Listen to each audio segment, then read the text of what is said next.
Dear students. कल हमने evolution of civil services in India इस टॉपिक को उठाया, तो आज हम पार्ट 2 इसमें डिस्कस करेंगे।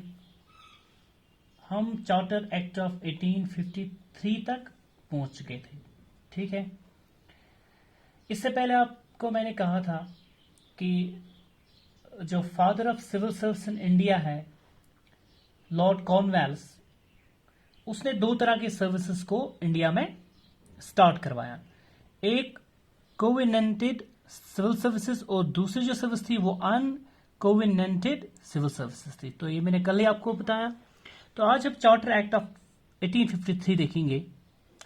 इसमें क्या आया कि कॉम्पिटिटिव एग्जामिनेशंस की बात हुई, ओके, यानी इसमें कॉम्पिटिटिव एग्जामिनेशंस के बारे में बात की गई और ये कहा गया कि जो भी सिविल सर्वेंट्स अब रिक्रूट होंगे वो through these competitive examinations recruit किए जाएंगे, ठीक है। अब इसमें एक और बात थी, जो कंपनी का कॉन्स्टिट्यूशन था उसके अंदर कोर्ट ऑफ डायरेक्टर्स था, उनके पास एक पैट्रोनेज होता था कि वो अपनी मर्जी से किसी भी तरह के जो सिविल सर्वेंट्स हैं उनको एम्प्लॉय कर सकते थे, लेकिन कोर्ट ऑफ डायरेक्टर्स जो है उनको डिप्राइव किया गया इस चार्टर एक्ट ऑफ 1853 के थ्रू। अब इसके बाद क्या हुआ, एक कमेटी बनाई गई जिसका हेड लॉर्ड मैकेले को बनाया गया। तो इस कमेटी की जो उन्होंने डिमांड्स रखी, रिकमेंडेशंस रखी, वो रिकमेंडेशंस ये कॉम्पिटिटिव एग्जामिनेशन के रिलेटेड थी। और फिर पहला एग्जाम इंडिया में हो जाता है कॉम्पिटिटिव एग्जाम 1855 में, ओके।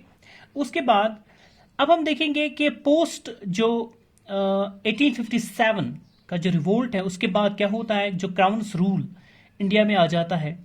इसके बाद 1858 जो इंडिया एक्ट है, गवर्नमेंट ऑफ इंडिया एक्ट 1858, इसमें जो हायर सिविल सर्विस है इसको एक और नाम दिया गया ICS, यानी इंडियन सिविल सर्विसेज, ठीक है, ओके। फिर इंडियन सिविल सर्विस एक्ट जो 1861 में बना, इसके यहां ये कहा गया, कुछ बातें की गई कि गवर्नमेंट ऑफ इंडिया को कुछ सीट्स जो है इस ICS में रिजर्व करनी है रेजिडेंट्स ऑफ इंडिया जो 7 साल यहां रहे या उससे ज्यादा लोग यहां रहे, ओके। उसके बाद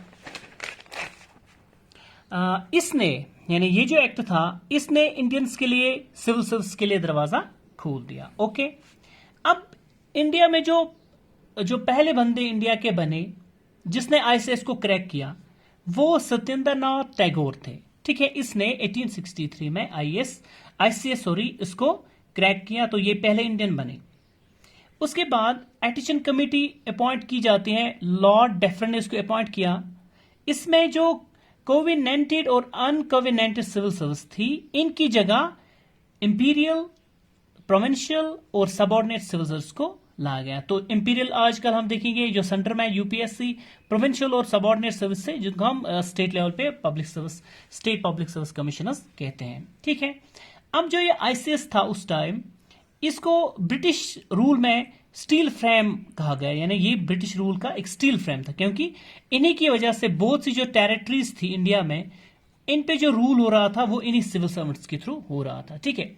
अब अगस्त में क्या होता है, एक डिक्लेरेशन आ जाता है, अगस्त डिक्लेरेशन ऑफ 1917। ये मॉन्टिगो, जो एडविन मॉन्टिगो है, इसमें यह कहा जाता है कि इंडियंस को मौका दिया जाए और 1930s तक जो परसेंटेज थी, majority of people in ICS wire Indians, okay. तो कुछ और इंपॉर्टेंट फैक्ट्स हम देखें। एटिचेशन कमेटी जो थी, इसने रिकमेंड किया था कि जो मिनिमम एज होगी इस ICS के लिए वो 19 ईयर्स और मैक्सिमम एज 23 ईयर्स की।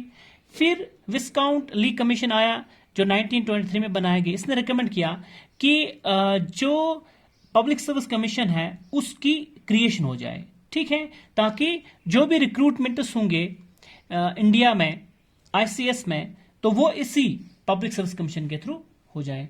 तो अकॉर्डिंगली क्या होता है कि 1926 में पब्लिक सर्विस कमीशन को सेट किया जाता है और फिर 1935 में इसको इनलार्ज किया जाता है, ठीक है।